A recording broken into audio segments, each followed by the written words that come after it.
Hello and welcome to our first program of the season. My name is Marie Yambo. Would like you to interact with us on our social media platforms. That is on Twitter at KBC Channel 1 and at Marie Yambo. On Facebook, it's Marie Yambo and KBC Channel 1. Now, let's turn to something that a lot of Kenyans have been dealing with, and that is stress and anxiety as a result of the just concluded elections. In fact, in some quarters, it has been dubbed as post-election stress disorder. Is it real? Well, to take us through this program today is Purity McKenna. She is a counseling psychologist, and she'll be taking us through to help us cope with the worries in as far as the election results or the outcome of the elections are concerned. Welcome to the program, Purity. Thank you very much, Marie. Is post-election stress disorder a real thing?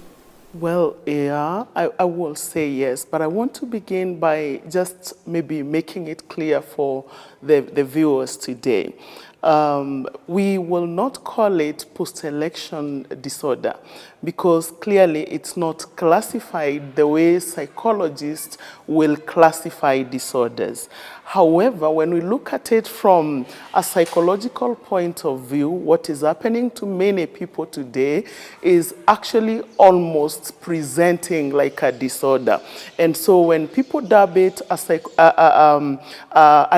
post-election disorder, I think they have every right to do so. So yes, it is true, because clearly when we talk about disorders, we are saying that these people have experienced a lot of stress, overwhelming pressure, too much anxiety. And in our case, now we are talking about election, which is just concluded in this country. And we know people are experiencing a lot of emotional challenges as a result, which now we could say some are actually almost to a point of experiencing psychological disorders. Why am I saying this? Because we've had elections over and over in this country, and people have had a lot of psychological challenges as a result. And so when we look at that, it's been a build-up of challenges, a build-up of emotions, a build-up of stress that has not been dealt with. And so we can clearly say, yes, most people are having disorders. Okay. So, McKenna, as a counseling psychologist, what are some of those issues? Because I understand people are already presenting, some are even hospitalized at the moment. What are some of those issues that you're seeing people presenting with? Majorly, there is a lot of anger. A lot of anger, which is, of course, vetted towards different people, different parties, because of expectations, of course. When we go to any elections, I think it's clear for us to understand that each one of us will have an expectation. They expect to win. And of course, we also know where there is a winner, there will be a loser, most definitely. But many people are not prepared psychologically, even as we get to the voting point. So they take it so personally that when we get to a point of the results, and now someone learns they are losing it, they are missing it, then it becomes a major challenge that is psychological, and they're not able to deal with it. And as a result, now people are so angry, of course, with IEBC, angry with so-and-so, angry with the other person, even angry with whoever didn't vote, even angry with themselves that they voted at the end of the day. And this is very normal. So the anger is normal. The pain and the bitterness that people are having right now is normal.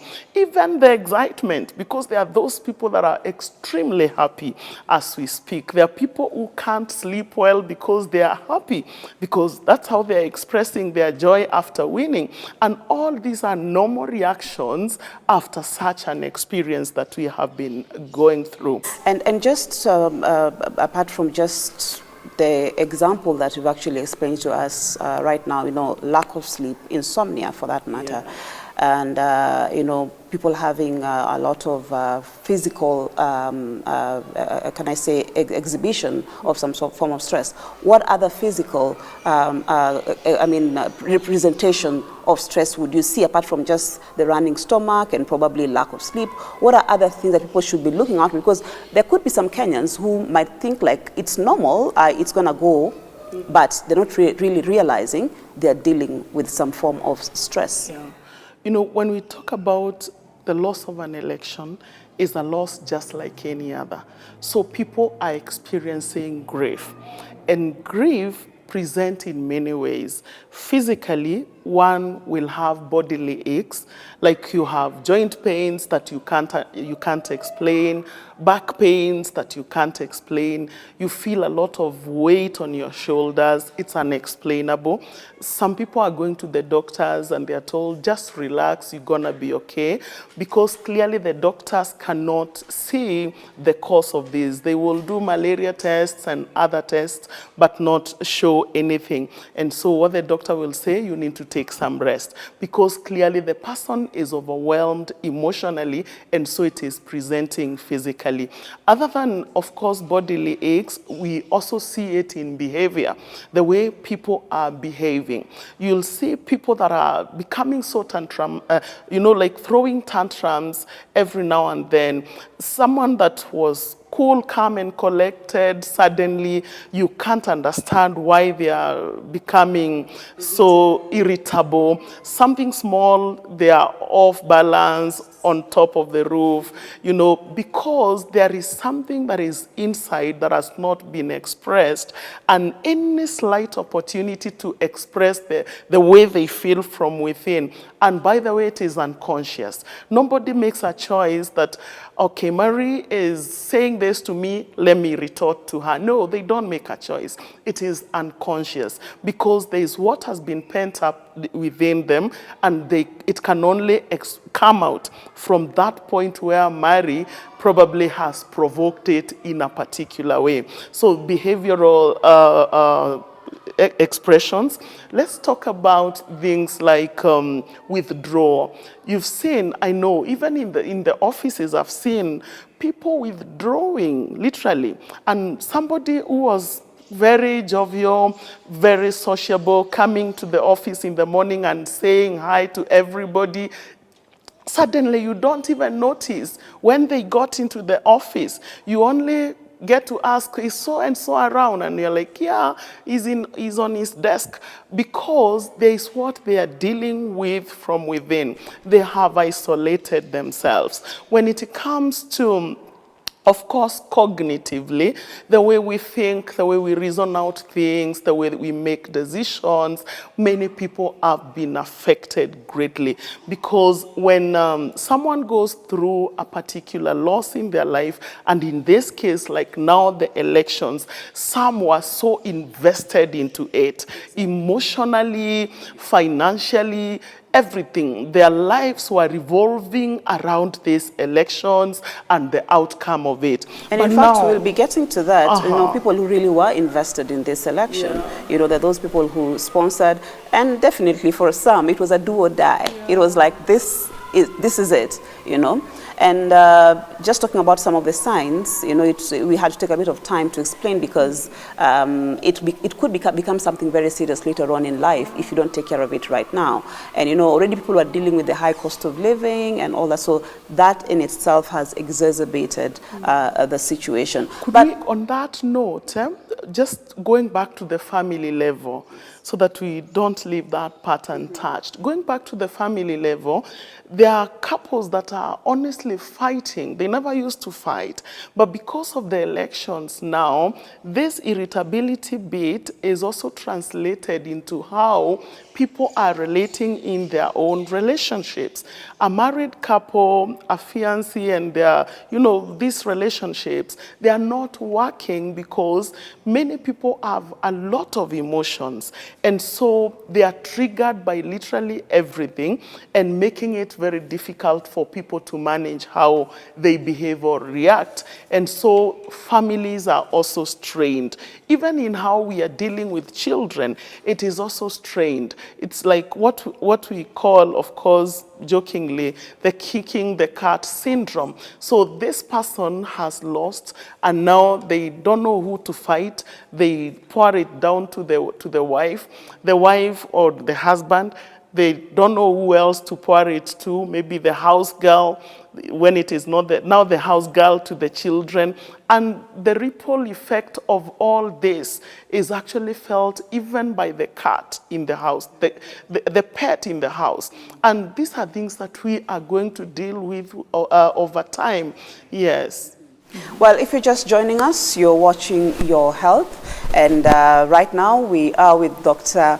Purity McKenna. She is a counseling psychologist. She's trying to explain to us what post-election stress disorder is, and she'll be giving us some of the strategies to cope with it. And in fact, Purity, maybe that's where we need to go next. So you've already explained to us some of the physical signs, some of the emotional experiences that we might be having, and that could actually be a sign of that you're dealing with some form of stress. Now, what are some of the coping strategies that we can actually employ? Yeah. I want us to begin from a very personal level. As an individual, what can I do to be able to cope with what I'm experiencing, with all this anxiety, with all this bitterness, with all this? One, I know many people feel so bad because they voted and they blame themselves for voting. Begin by forgiving yourself and agreeing that you took your responsibility as a Kenyan and you went ahead to take up your civic duty as a Kenyan. There was no harm in doing that. You just did the right thing. Embrace that fact because you played your part as a Kenyan. What are they called? Yes, you took a patriotic Kenyan, yes, a patriotic Kenyan, and you performed your civic duty. That is point number one. Allow yourself by knowing that you did what is right. The second thing is ensuring that you are in touch with your feelings. How am I feeling at any given time? If I'm feeling angry, then I need to know I'm feeling angry. If I am devastated, I need to know I am devastated. If I'm feeling disappointed, I need to know I am feeling disappointed. Then after you have taken a note of that, you can now ask yourself, what can I do about it? Yes, I was triggered because my colleague came in a color that reminded me, because these are normal things at the moment and they are affecting us. If today someone puts on a blue something or a yellow thing, at the end of the day, it has a connotation. Yet the person who wore it, they actually didn't even notice that they were wearing a color that can be identified with a particular party or someone. And in fact, talking about, just that color identity and everything, now when it comes to colleagues at work, when it comes to friends and family members, I mean, these are people that we interact with. How, because first of all, you explained about at the personal level, but now when you're interacting with people, how then are you supposed to handle that, even in terms of the conversations that go on? Yeah. I believe being sensitive one to another is very critical, Marie, because if I'm not sensitive to you and to how you feel and to what you're going through, I will keep on rubbing on you on the wrong side and making it worse for you. Clearly, I know if I was pro this side that won or the side that lost, you could be knowing as my colleague. So there's a way you shouldn't treat me. There's a way you shouldn't speak to me because obviously I'm grieving and so I'm bound to be triggered. However, I'm saying we need to be sensitive. If I know, for example, I am working with people that are mourning, most of them grieving, I should also be sensitive about what I wear. when I'm going to work, because it is going to trigger them. I'm not saying that our lives should stop. I'm not saying we should change our wardrobe. I'm only saying for some time being, for the time that we have, let's be sensitive one to another. Another thing also, we are dealing with an era of social media, and there is news and everything. So how do people cope with that? Because yes, I would try and be as sensitive to you as my colleague, but then what happens? How do I deal with the news, and how do I deal with social media? Yeah. I've always told people, if social media, if your screens, if everything is making your situation worse, please withdraw from it for some time, because it's not going to make it any different for you. Why? We know what will be in news in the evening. I know clearly, I can tell. Even without seeing the 1 o'clock, I can almost tell 1, 2, 3 things will be said. So if I know those are the things that are triggering me, let me switch to something else for the time being until I'm comfortable enough. There are also people I know on social media, if I go to, let's say, for example, McKenna's timeline, this is what I'll find they have written. Then I should restrain myself from going to see what McKenna has written. So I need to also be in charge of my own social media and television or radio consumption, at least for now when people are going through a lot of stress. So make sure you minimize what you watch, and make sure you choose right what you are following. Yeah. And then, we talked about being responsible, especially for those who feel that they won, or actually they won. But there's also the leadership of the country. How best can they step in when Kenyans are dealing with all these kind of stresses? Yeah. It's interesting that people become extremely insensitive sometimes. I think people can celebrate, but celebrate responsibly. People can also mourn, and mourn responsibly. Why? We are human beings, and I know clearly there's no point of standing on top of someone's head because I have won. I can be able to celebrate without necessarily hurting the other person. But the leadership also has a responsibility in terms of the rhetoric that they put out there. That's where now we are moving. Because now here we are, the Kenyans, we also have our leaders. And also the leaders need to understand what they say on top there means a lot to us, the listeners, because that is what we are going to consume. If I am bitter and I am feeling so bad about all these things, I need to learn what we will call emotional intelligence, so that I'm able to manage how I feel and how I express how I feel, and also taking care of other people's emotions and relationships. Because emotional intelligence is very critical, especially for any leader. We have all the people that have been elected, and there is a way they need to carry themselves. Remember, the moment you won, you are not just representing that person who voted for you. You represent even that person that did not vote for you. So there is a way you're supposed to talk so that you accommodate everybody. So in other words, I would say, can we leaders mind our language? Okay. Now, McKenna, when everybody has done like what you've said, be sensitive, reduce on your social media engagement, on news, obviously we're not telling people not to watch, especially KBC News, I know. They should actually watch KBC News. But having done all that, there is a place where probably somebody cannot cope anymore. Is this a time that somebody should seek professional help? And as you answer that, what are the ramifications of not dealing with these stresses right now?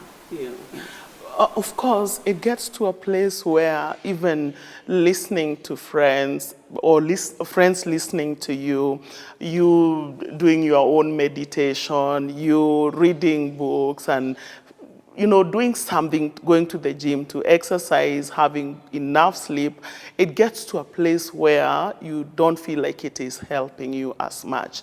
At that point, it is important to seek for psychological help. It is important to look out for a counselor. A counselor will be able to help you professionally. They will help you understand what is happening to you. And once you understand it, it becomes easier to deal with it. So I would encourage all Kenyans, if you know somebody that is going through a lot of stress, who is overwhelmed, they are not able to manage how they are feeling, please let them seek for psychological help. Let them talk to a counselor. We have counselors. You can check them out. You can always reach out, even through this program. You can always write even on social media, I need to talk to someone, and you can be helped through the program. So what should you expect should you decide to visit a health professional? So here is McKenna giving you the process of how you can get help. Well, when you visit a therapist or a counselor for professional help, I think it's important for us to get to understand what to expect. We expect that when someone gets in for therapy, there will be what we call history taking.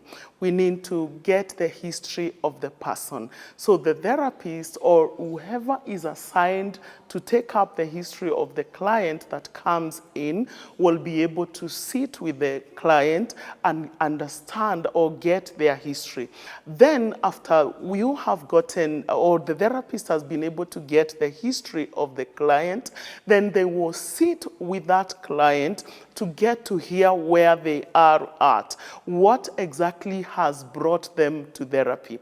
What are they experiencing? What challenges are they having? What have they been able to do about it? Are you able to, or have you been able to do anything about what you're feeling or about what you're going through?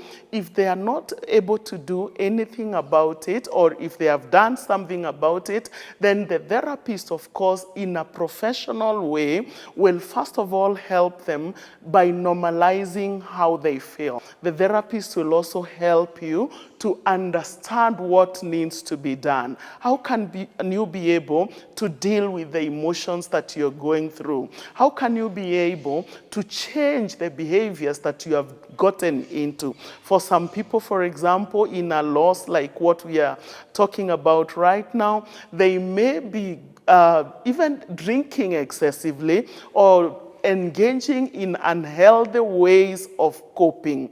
When they engage in unhealthy ways of coping, the therapist will be able to help them see the other side of it, engaging in healthy ways of coping. Thank you so much, Purity McKenna, for coming in and trying to help us, number one, understand what post-election stress disorder is all about, and even some coping mechanisms, and just like Purity has said, if at all you are experiencing some of these symptoms, it is good that you take care of yourself. Self-care is very important. You need to get that balance. You need to actually have a way of being in control of what you can influence. And if you've done all that you can and are not able to cope, remember, seek professional advice for your own good. Well, thank you very much for staying tuned. We hope to see you next week. I'm Marie Yambo. Do have a great evening.